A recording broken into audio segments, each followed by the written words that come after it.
here, but not here. Well, Jackson's a busy dude, man. Birthday day. Birthday. Chelsea birthday. Happy birthday. Is it today? It's her birthday today? Yeah, yeah. So I just need to keep the schedule clear, I got you. Shout out Chelsea. Shout out Chelsea for the pod. All right. It looks like it's going left. Thanks, Jackson. Cool, man. Worried. There you go. Bye. Well, Jackson, you're good. Oh yeah, it says we're live now. We're live and alive, baby. Okay. All right. Let me get settled here. Jackson, I got bad news for you, bud. That first bit made it into the live. All right, Matt, let's get it. I'm gonna get the link out, and you can get us off into the races. Yeah, I'm gonna go ahead and do our recording. You want me to bring us in, or do you want to bring us in? You're more of a host than me, but no, not at all, man. It's your show. I'm just here for the color commentary. It's quickly becoming your show. All right. Let me start recording for the pod. 3, 2. All right, everybody. The Jungle Pod is back. Sadly, after a loss, Auburn goes to Boone, North Carolina, in a game that Jackson would hate that we even played, and lost 69-64 today. Sorry, we're getting this live out a little late and recording a little later in the day Sunday.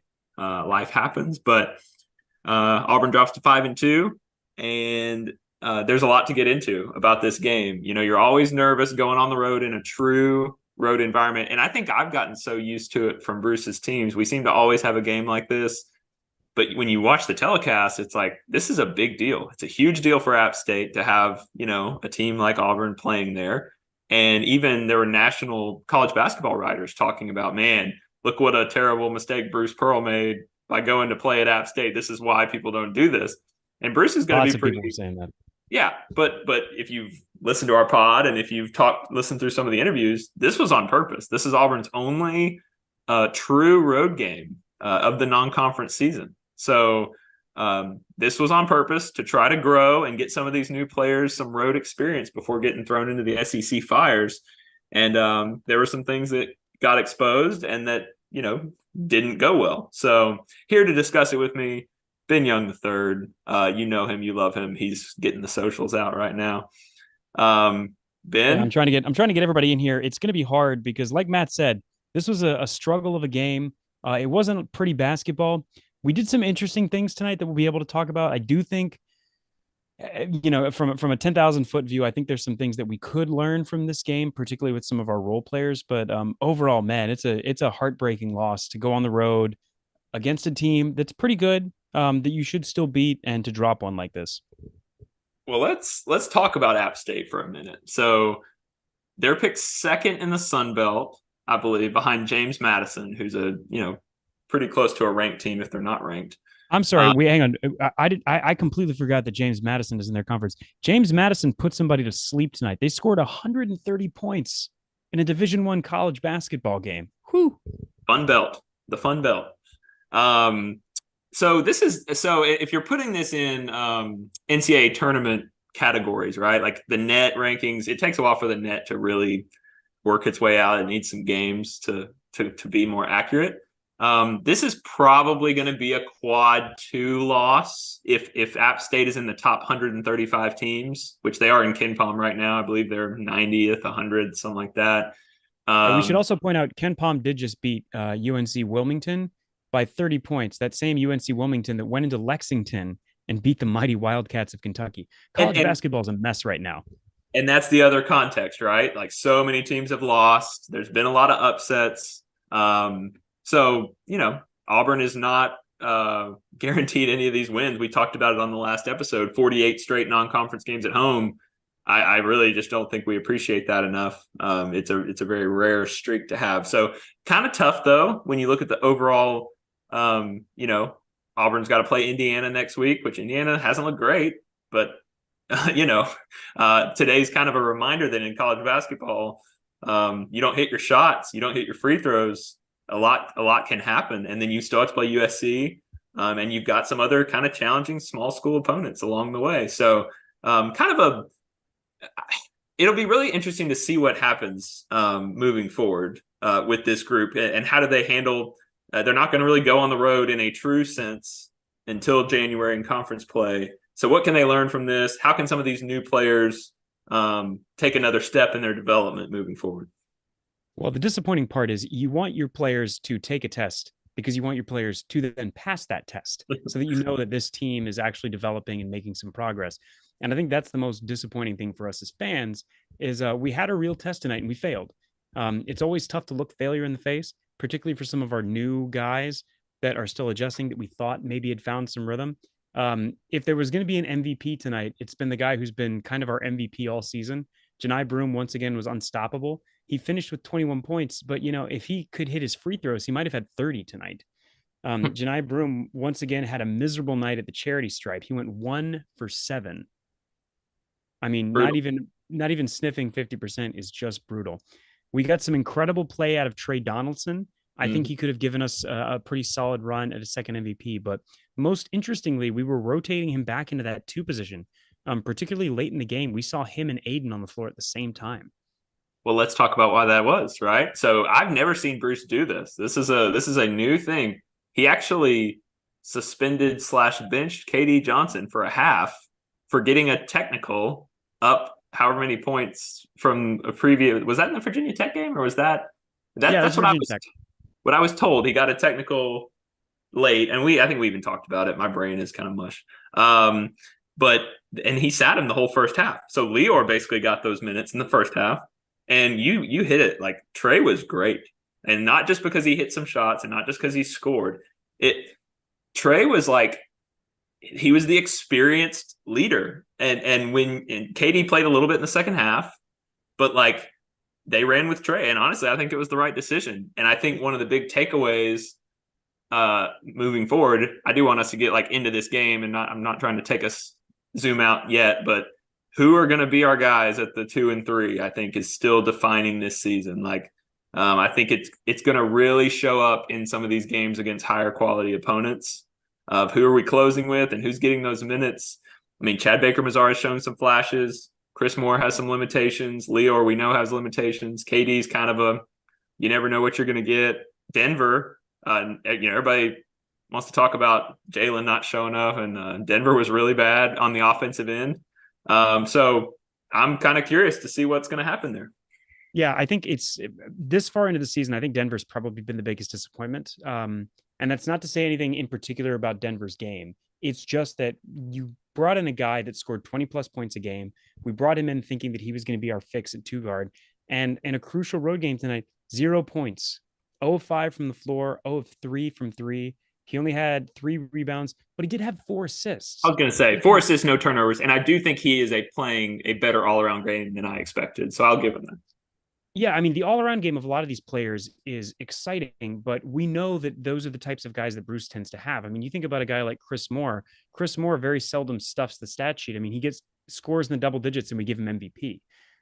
But that was not who we needed on this team. We needed some guys to come in and be ballers and shot makers. And there's no bigger stat. Everybody in it has already beaten it to death in this game than the 3-point shooting percentage. Now, granted, App State shot the lights out. I think it's pretty clear that this was their Super Bowl. We didn't talk about this at the top, but we probably should have. App State rushed the court after they beat an unranked 5-1 Auburn team. Take your Tiger Blood shots, take your Albie shots, ladies and gentlemen. We made it. We're blue bloods. People rushed the court when they beat us at home. So App State shot 47% from 3. That was partially buoyed in the second half. I think they were 8 for 12. Just an unbelievable clip of hitting 3-point shots in rhythm. And Auburn couldn't hit the ocean from a boat.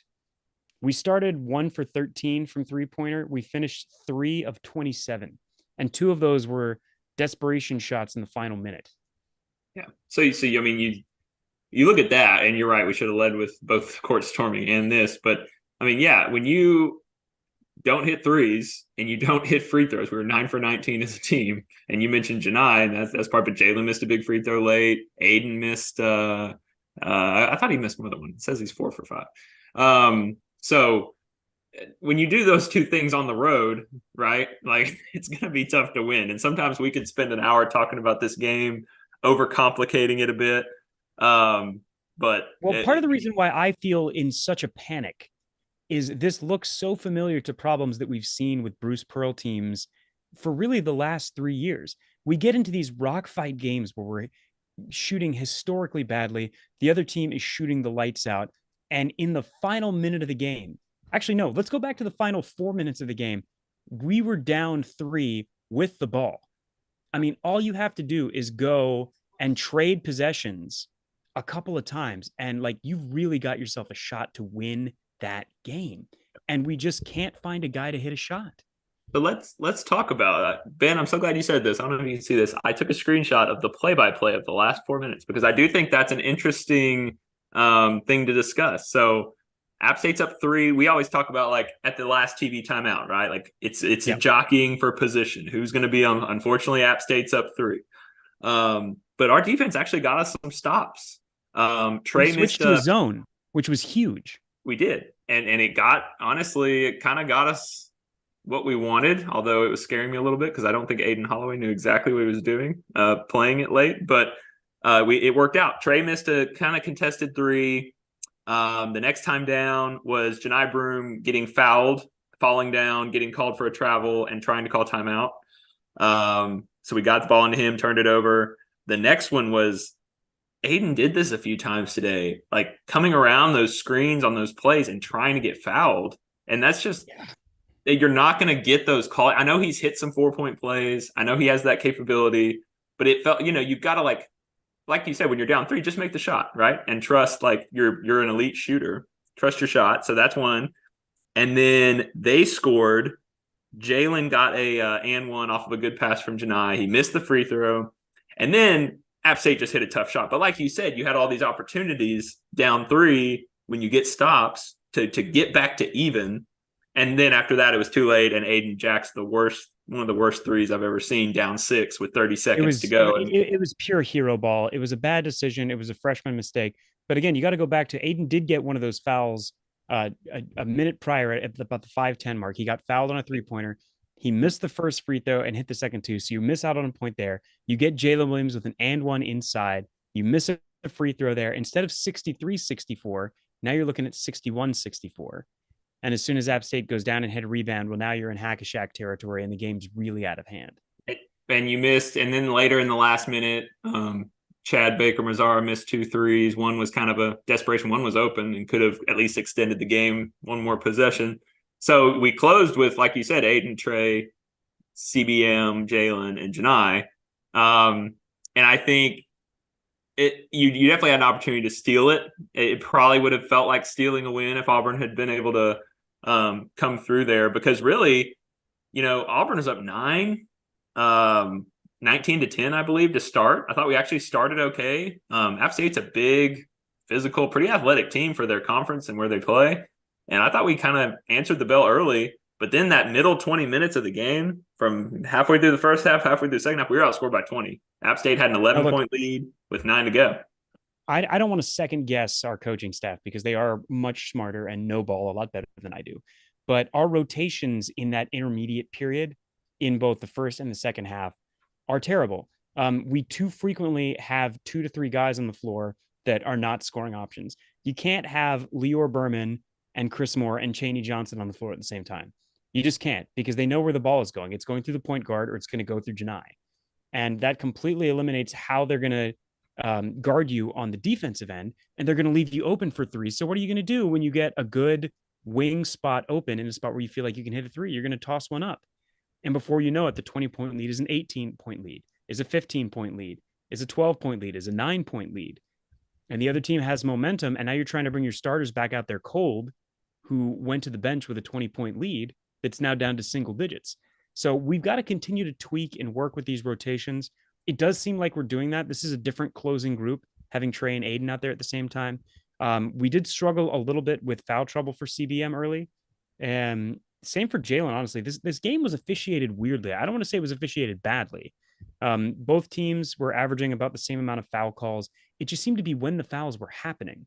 We couldn't seem to get a foul on the offensive end for us. It was a lot of fouls that were happening in transition or on rebounds.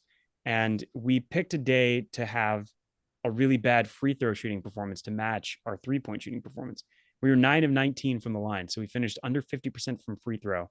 Meanwhile, App State, 17 of 23, they hit almost 75% of their free throws. There's your ball game.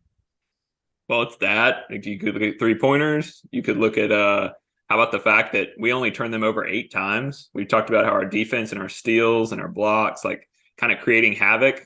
You know, we only turned it over 10. That's not bad, but Yeah. only being able to force 8 against them, and they just weren't bothered. They weren't bothered by our athleticism and some of the things we've seen in the past few weeks. And we also obliterated them on the glass. Yeah. Offensively, we had 20 offensive rebounds, 28 defensive rebounds.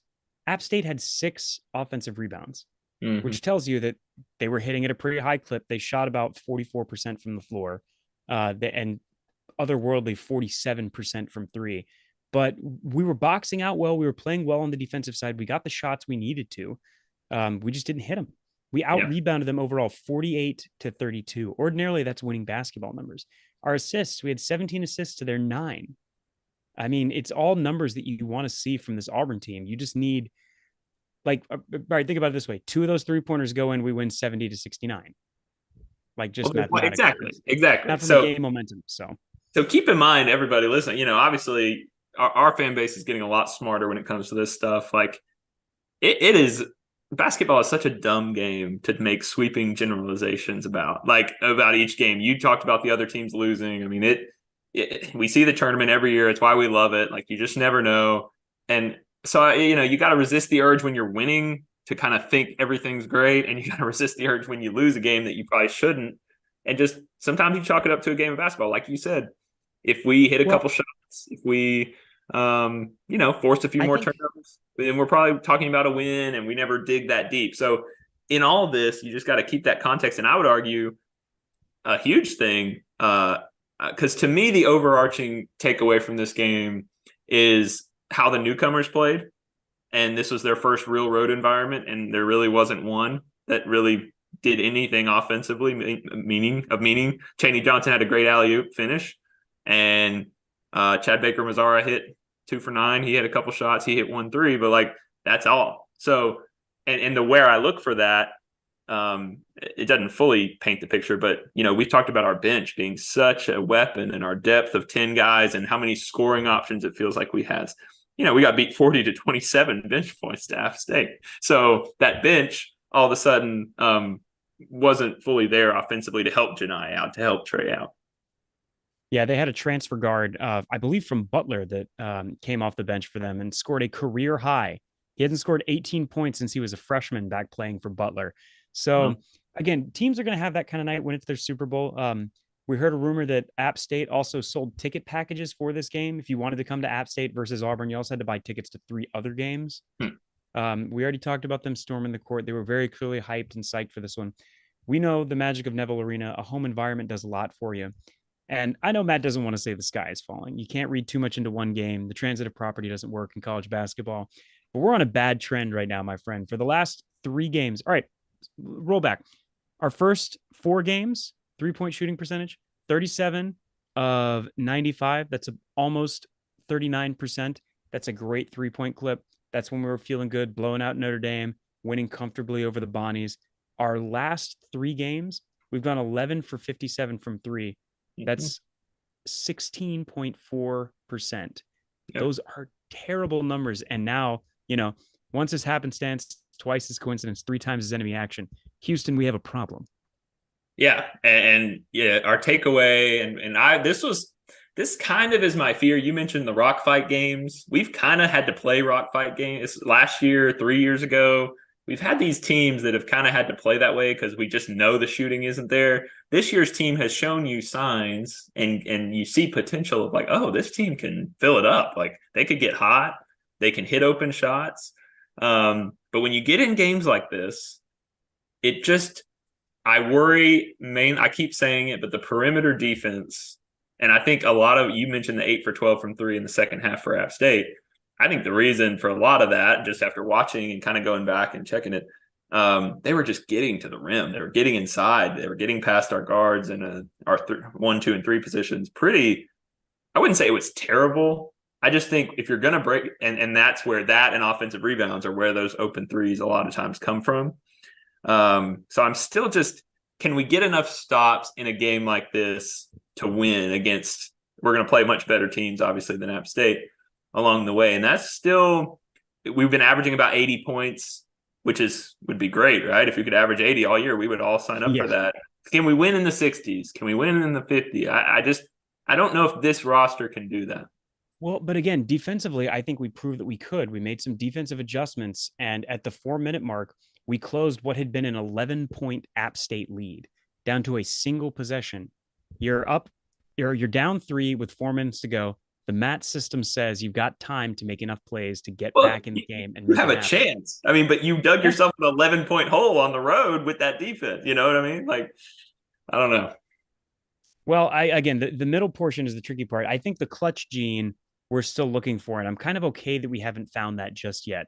The team that started this podcast had the clutch gene in spades. We watched them win game after game that they had no business coming away from winning, scoring points in the clutch minutes. Wendell Green with a layup against Georgia. Katie Johnson on the road against Mizzou with a layup. Katie Johnson nearly stealing the battle for Atlantis against UConn. And now we're seeing kind of the reverse end of that.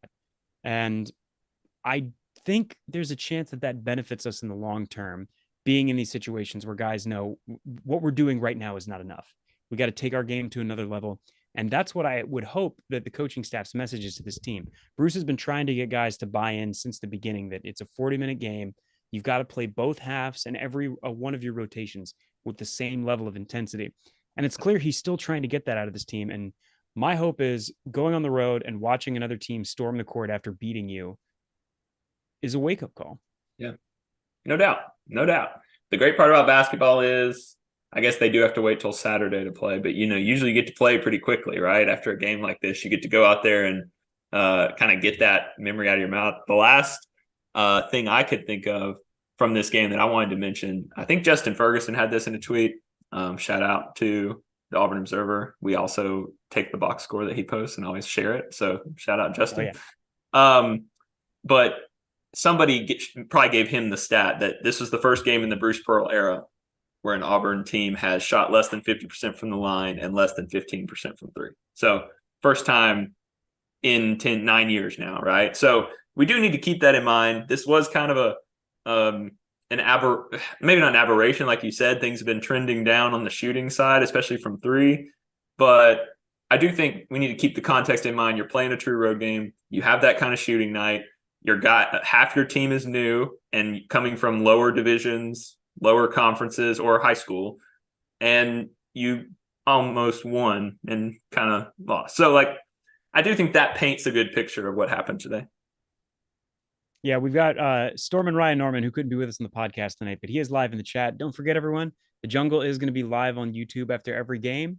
You can hop in the chat on either our Instagram page or on the Twitter page, and you can post questions. You can post some comments in here. We got Ryan already talking about the transfer portal and how it's leveling the playing field. I think we're seeing that in basketball even faster than we are in other sports. Guys that want minutes can transfer to these small-time programs and do some serious damage. When you have an off shooting night, these Power 5 and Group of 5 teams, it doesn't matter who they are, they're going to make you pay. We got Josh Lindsay in the chat who thinks we should be playing more zone. Matt, you expressed some reservations about that. What's your view on the zone defense? Well, I actually really like zone. I have a long history back when Auburn basketball was horrific, being a closet Syracuse fan, and they're vaunted the way they played the 2-3 was really formative in my middle school basketball coaching career that nobody cares about. So I love zone. I love it as a look to change things up. Bruce has gone the last few years with this. It looks at we've done two different things.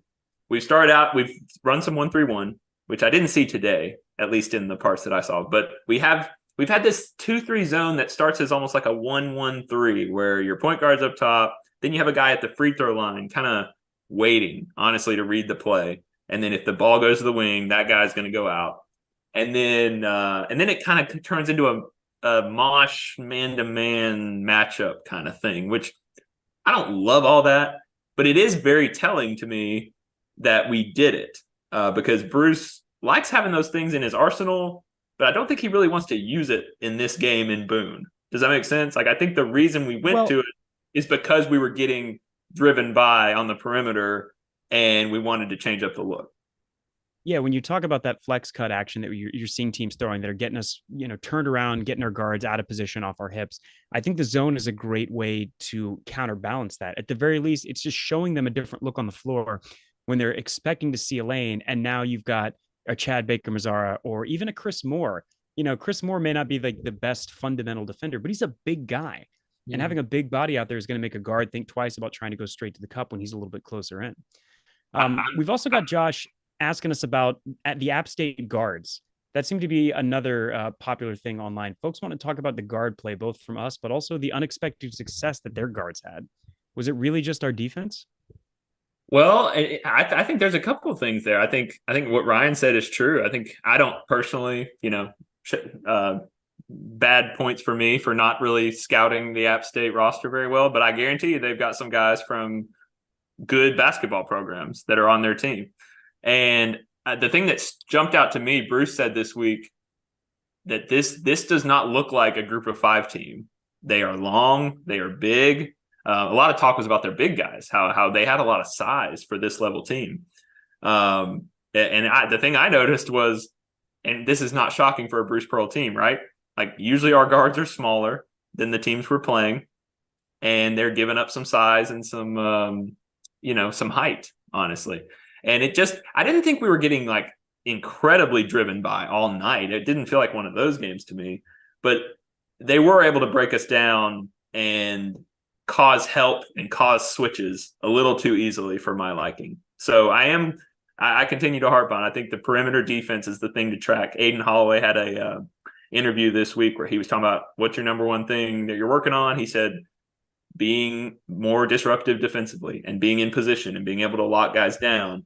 And we've got to be able to do that. And honestly, the guy that does that the best is Mr. Leor Berman. And I did not see him get driven by one time, and he played as many minutes as Chris Moore today.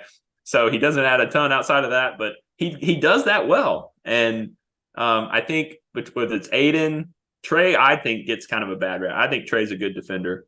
But whether it's Aiden, Chad Baker Mazzara has some moments where it's kind of rough. KD can have some moments where he can gamble a little bit. And I think that's part of the problem.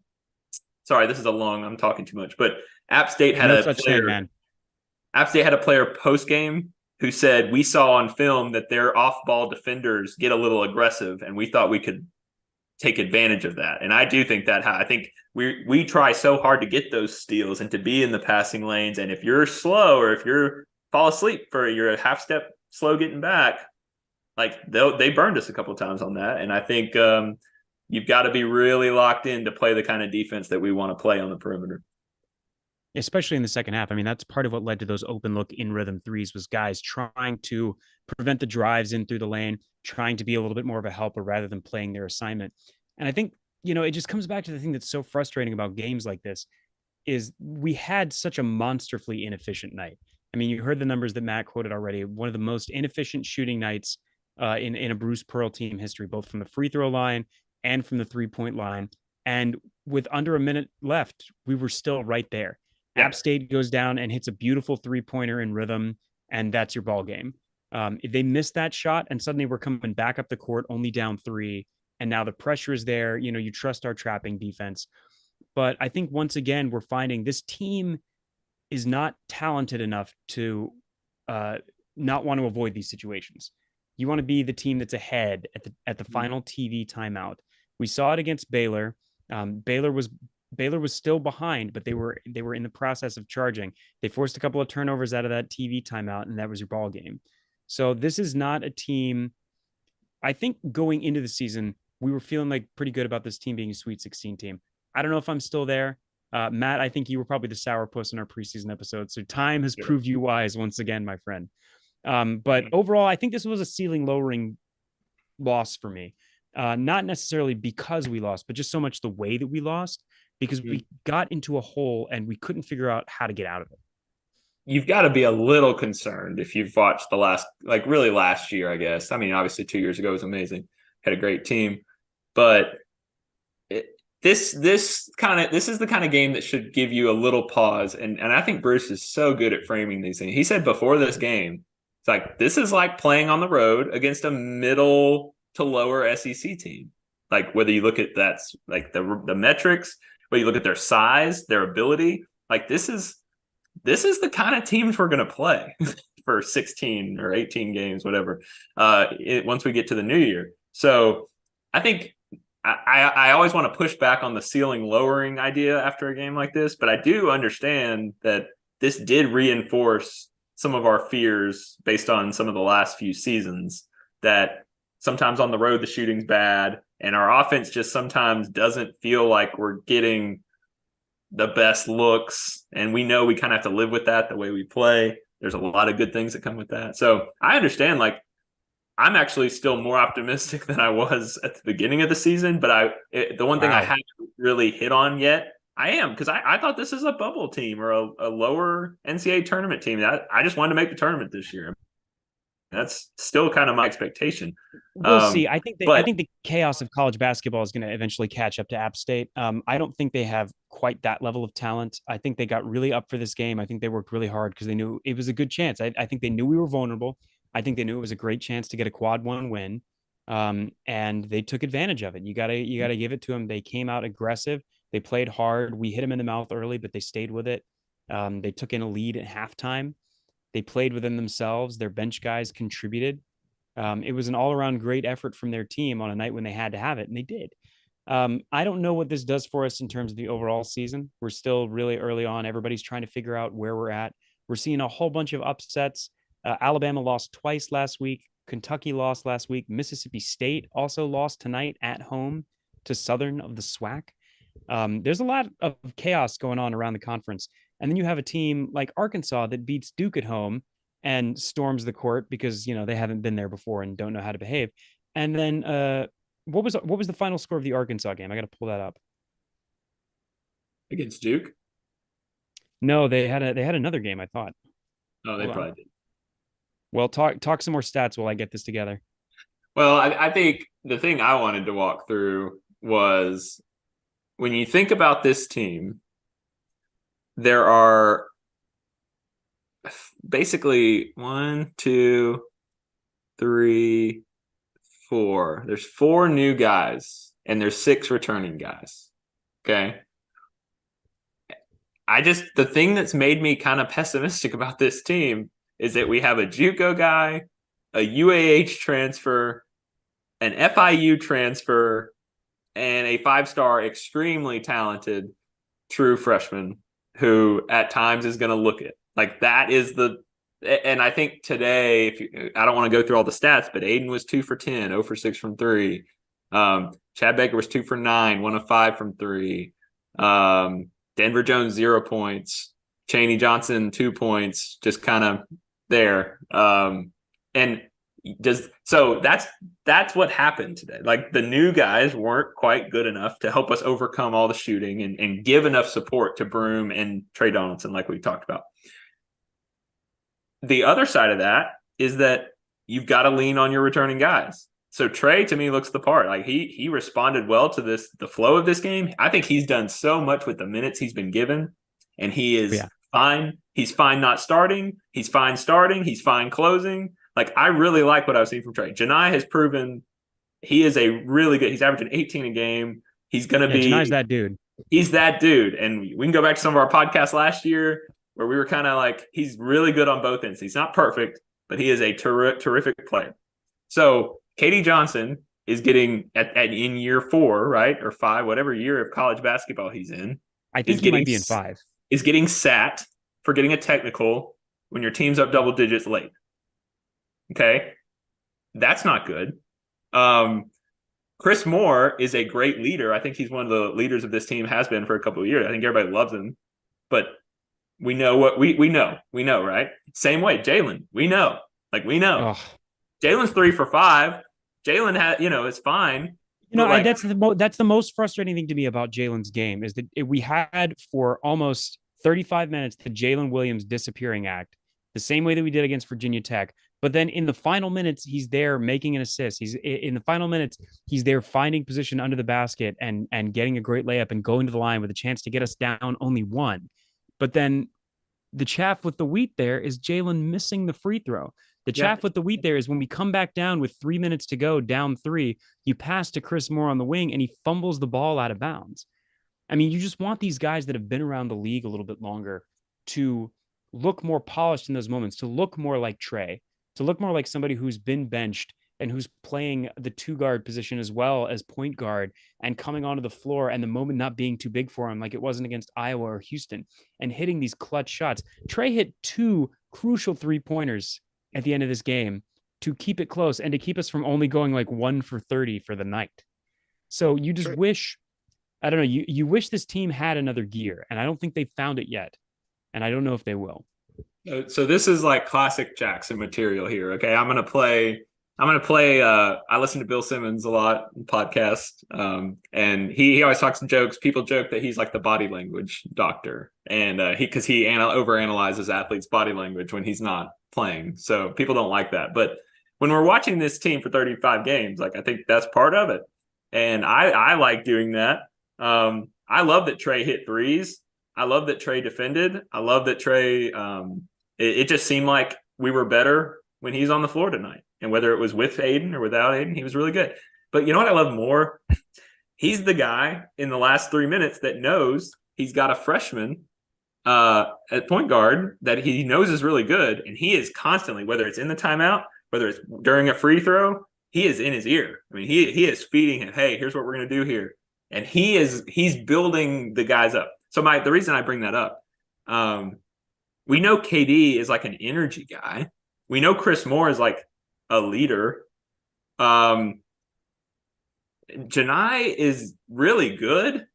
I still think he's a little unpredictable and not always engaged with the entire game. I think he gets in his one-on-one battles a little bit, and he's doing all this work inside, and he's working his tail off. So who's a leader? I guess that's my question. Jalen, we know. I'm the biggest Jalen guy. Jalen's not going to get anybody's face. Okay. No. So I'm just kind of curious, out of all the returning guys, like who's going to be the vocal enforcer of this culture and the way we're trying to play? And I think that's going to be I'm not trying to overreact to a loss. I'm just curious with these personalities, like who's the alpha, you know? I think we're going to find out because we've got another huge game coming up. It's going to be not a true road game, but it will be a neutral site game against Indiana. It's a game in which we're heavily favored. Right now, the line is. Are we really? Yeah, the ESPN predictors got us at a 75% lock to win this game. I'm not seeing a line yet, so that may be changing on the app. But to speak of the unpredictability of college basketball, Arkansas has not played again since they stormed the court after beating Duke. But that Duke Blue Devils team went on the road and lost at Georgia Tech. Not exactly a top tier team. So again, the transitive property doesn't work in basketball. It's hard to carry over a ton of what you're learning from one game to the next. They're all so different. That's one of the fun things about college basketball is unlike some of the other sports, you get to play more games.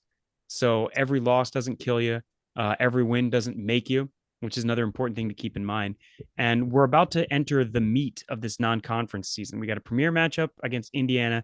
We got UNC Asheville on the road in Huntsville, which is kind of a mini home game for us, but it's still, it's not back in Neville. The crowds are already looking huge for that, but that UNC Asheville team is not one to mess around with. And then USC comes home to Neville. So those are 3 huge games in a row in which Auburn could very easily go 0-3 and be sitting at 5-4. Or no, sorry, that would put us at 5-5 if we lose 5. I don't think we're 0-3 in those. I think I don't know. I'm not saying that we are. I'm just saying that potential is there. So we're going to find out a lot about what this team is made of over the next 3 games. Yeah, and I think it's reasonable as a fan to be like, yeah, we kind of let that Baylor game slip away. That would have been a good win. You can say what you want about App State. Playing this on the road, most likely by the end of the year, is going to make this a quad 2 opportunity. So you would have liked to have gotten this one too.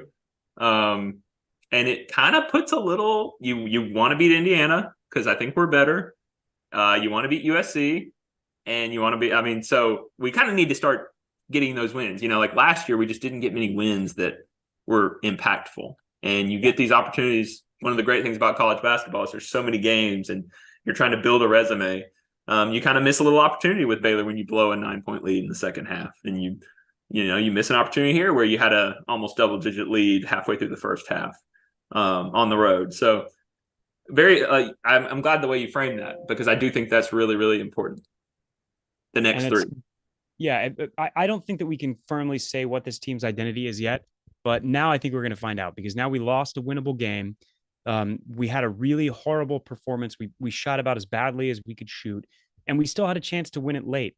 So what we're looking at here is a team that can win games and could win a lot of games. I don't think they're going to go 30-2 or anything like that, but we have some opportunities against quality opponents coming up to really sharpen the sword here. Indiana is averaging a little bit less than us. They're averaging about 74 points a game. I don't think our averages are now out yet. I think we're going to be down under 80 after this game. But we're out rebounding them. We're averaging about 40 rebounds a game. They're down around 34. Our assist game continues to be incredible. We're averaging 18.5. We finished this last game with 17, so that number is going to stay pretty solid. The block party went away a little bit. We only had 2 blocks against App State. Shout out Jackson, your favorite stat. We didn't get enough blocks tonight. That's why we lost. You heard it here first from Jackson on his Jungle podcast. And, Indiana's going to be a good matchup. They're a good team. Their only loss on the year so far was a 20-point loss to Connecticut, who is absolutely blowing through everybody. So you want to talk about a good loss, and that's a good loss. They've beaten Maryland, Harvard, Louisville, and Wright State so far. So nothing to write home about, but some decent wins. And this is definitely going to be one of their chances at a really marquee win. They also go and play on the road at Kansas before they start into Big Ten play. Man, I just keep thinking, I don't know. This game, I think, is going to stick with the fans a little bit in terms of, sorry, I was kind of thinking about how Jackson made a good point in the chat about I referenced it earlier, he just hates these games. It's like, why would you play these games? You're going to lose. And we had so many close wins over the years. He mentioned St. Louis and Davidson and South Alabama, you remember, with the Coro. South Florida. Yeah. South Florida, UAB, I think. So, a lot of those, maybe it's a question moving forward of is that worth it? I think that in a college basketball season, it's worth it, right? In other sports, it's not. Because I think we're going to find out, because we talked at the very beginning of the season, or at least I did, about wanting this team to take some good losses. I thought the Baylor game was a good loss because that was a team that went out and took the game from us. We didn't lose that game in a way that I felt we kind of lost this game, but the way that we lost this game was we had a chance to go back and take it, and we didn't seize that. And that's an opportunity for something to stick in the craw of this team and say, we had a chance to go and get it, and we didn't execute. We didn't get out executed. We got the stops we needed to. We got the looks we wanted, and we didn't finish.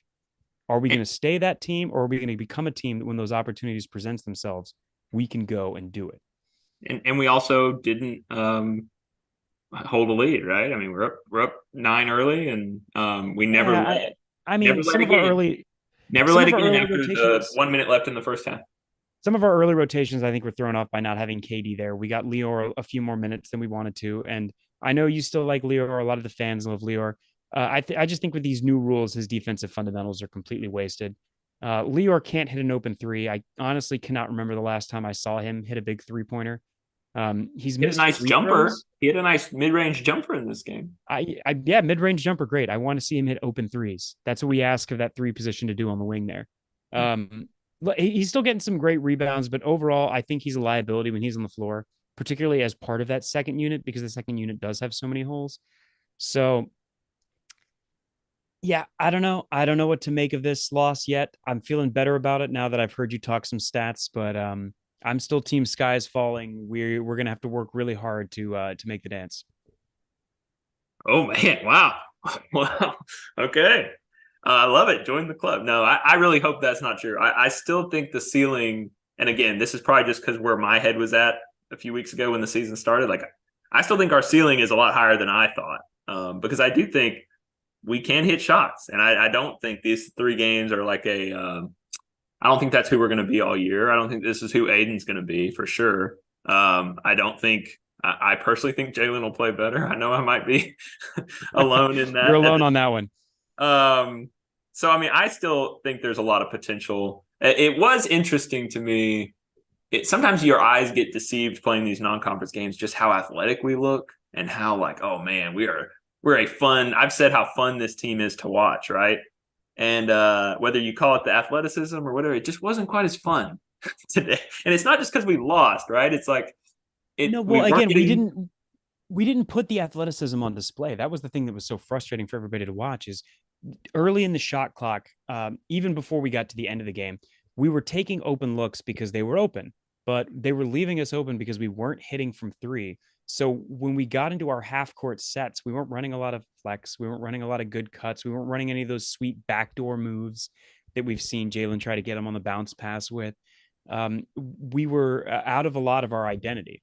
And I think that was intentional on the part of App State. I think they were trying to force us into a shootout. And I think once they realized we were sort of in a cold spot, they knew the pressure was going to be on us because this game was all positive for them. It's a good loss for them, but it's an even better win. Yep.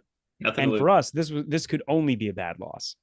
Right. Now, conceptually, we're hoping that the team learns something from this and they develop. But on paper, a quad 2 loss, while not the worst, is still not great. It's not losing to Baylor on a neutral floor.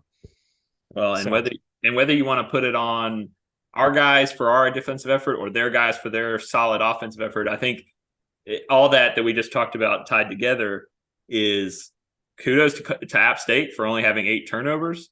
Kudos to them for holding us to 6 fast break points.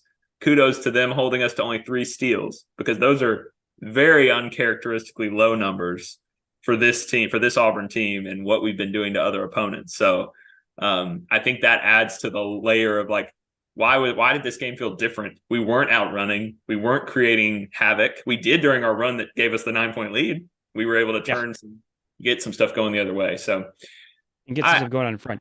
This was a different game for me, in part because I had to listen to it on the radio. I was not able to watch this game. However, Auburn Sports, the Auburn Tigers app, if you can see, it's blurring my phone, so you're not going to be able to see on YouTube. The Auburn Tigers app, if you are somebody that lives out of network, is a fantastic resource. You can listen to Andy call every basketball game. It's still just as exciting. A lot of times it updates way faster than any of your apps are. So if you don't get a chance to watch the games, it is a different experience, but no less fun to listen to. And you might need that, by the way. That UNC Asheville game they announced is going to be on the dreaded ESPN Plus. So depending on what you've got, so just be aware of that. So I agree. I think listening. Someone type an F in the chat. And Andy is really good at basketball. Honestly, he's a good basketball play-by-play guy. He's been doing that for a long time. So, any other thoughts on like players? I know we kind of talked. Trey deserves his credit. Janai, he can. We know the free throws, but Janai was really good. Yeah, Chaney had a. It's always hard to say with him because you can tell that the game he's catching up to the game. I don't know when he's going to have another breakout moment like he did against Virginia Tech. That may come soon. I think App State was just a better overall. They were really well prepared for this game, and they threw a lot at him to sort of make him ineffective, and he's determined to defer as a player. Chad Baker-Mazara was not efficient tonight, which hurt us in a lot of ways. I think we were missing KD. I really do. I hope he realizes how much he hurt the team with his overexuberance and can somehow find a way to bottle that lightning and channel it in a positive direction. Yeah, I do think one of my storylines from this season so far before today was like, man, it just feels like he's in a good role. Like he seems to have accepted who he is, his strengths. He wasn't really forcing shots at all. Like I didn't feel like he had been all year, and he was doing the things that only he is built to do. And today in the first half, he didn't play. And in the second half, he just didn't bring much to the table in that regard. So if anybody shot us out of this game, it was Aiden. And, if there's somebody that I think all of us would have said who has permission to shoot us out of a game, it's Aiden. You want him to keep shooting. You want him to find that moment. But Ryan's pointing out in the chat here that at Auburn's pro day, Aiden came and played and put up a goose egg there too. So there might be some concern with him being streaky as a scorer. Yeah, maybe. And well, I mean, most shooters are really. I mean, that there is a rhythm thing to it. We've seen early in the season how good it looked coming off his hand and how good of a stroke he has shooting. He'll be fine. I don't worry about Aiden at all. Other than that, he's a true freshman and he's small true freshman. And I think if you're going to, I'm not even really worried about his 3-point shooting. I'm worried at how little he's finishing at the rim. Yeah, And he had a rough night from the floor generally. He was 2 of 10 from the floor and 0 of 6 from three. So not he's great numbers either way.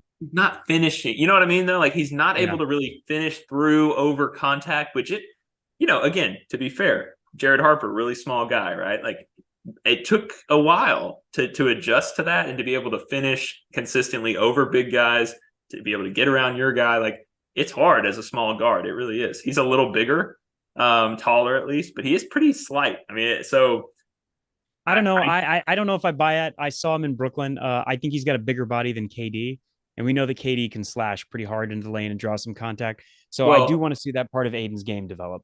And if that's true, all the more reason he needs to be finishing better at the rim. And I thought really the commentator made a great point. I don't even think he was at the game, which I hate that we're sending virtual announcers still in the year of our Lord, almost 2024. But he did make a really good point. There was that three that he tried to get fouled on late. He had a lane to the basket. And I do wonder, I know he's a 3-point shooter. I know that play is probably designed for him to take that shot. So I'm not like on him about it, but I do think we need to watch that. Like, is he taking those opportunities and kind of probing to see how can he get in the lane and either score or open it up for somebody else, right? Yeah. So Matt, to wrap things up, being on the other side of getting snake bit here, Jackson wants to know, now that we're drawing some marquee opponents, we got a home and home with USC. We're playing Indiana. They're not maybe as great as they've been historically, but they are a historically great program. Now that we're drawing some of these better matchups, do you want to see us continue to do this, play these mid-major games on the road? Yeah. I think in a season like this, where you don't have a true road game, absolutely. I would. I vote no. I want to see more dubs. I want to see fun basketball. I don't like the feeling of being someone's Super Bowl. I think it's dangerous. And I don't like losing. But we're going to be forced into those positions in the next 3 months, 4 months. Like that is. Yeah, no, I'm fine being Arkansas's Super Bowl. That's okay. What about in the NCAA tournament? If we make it as a 5 seed and we're playing 12 seed, whoever. Basketball is not about how you start. It's about how you finish. It is. And you know what? If we go on a tear after this loss, I will happily eat my crow, but I don't think it's going to happen, man. I just don't mind. Again, if we, as we've said, if we pull this win out, nobody's like, oh man, I can't believe Bruce did that again. He's done it every year. This is the first time it's gotten us with a loss. We've had some close wins and important lessons, I think, through those games. And I just don't think we have to be scared. We've reached a point as a basketball program, which, thank goodness, right? Like we can take a couple losses and we should be okay. If we're not okay, we have a bad basketball team. You know what I mean? Like if we can't make the tournament because we lost to App State in December, like we got bigger problems than this game. So strong disagree. I'm team 11-0 before we get into conference play. Matt, any final thoughts tonight? But you can't, we wouldn't have any of these games. Jackson would be so mad if we did that. We'd be like, we're not playing anybody. Why can't we get any good opponents? We want all of them to just come to us every single time. No. The question was, now that we're getting the good opponents, we're starting to get the good opponents. Now we don't need to take the risks. But we're not going to be 11-0 if we're getting the good opponents. You know what I mean? So that's my point. No, last thoughts is just, how do we respond to this? Obviously, you mentioned the 3-game stretch. I think that's going to be really fun to watch. Yeah, and we'll see. Indiana, I'm really excited about that game. I have a coworker who went to Indiana who's going down to the game, taking his kids. Like Indiana, Auburn. If you're a basketball guy, like Auburn getting to play Indiana in a meaningful basketball game should get you excited. Like this is a rare one of those making history type moments. If you're a nerd of the past and Bobby Knight, and Indiana is one of the best programs in the country. Maybe not recently, but if you go historically, it's a huge matchup. And I think Indiana is going to travel. There's going to be a lot of fans, and I'm really curious to see what the breakdown is with Auburn in that building. Yeah, that game's Saturday at 2:00. And once again, the Jungle will be live on YouTube after the game. Hop in, annoy us in the comments.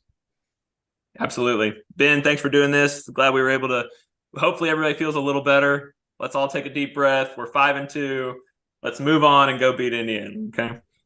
War Eagle, let's beat Indiana. War Eagle.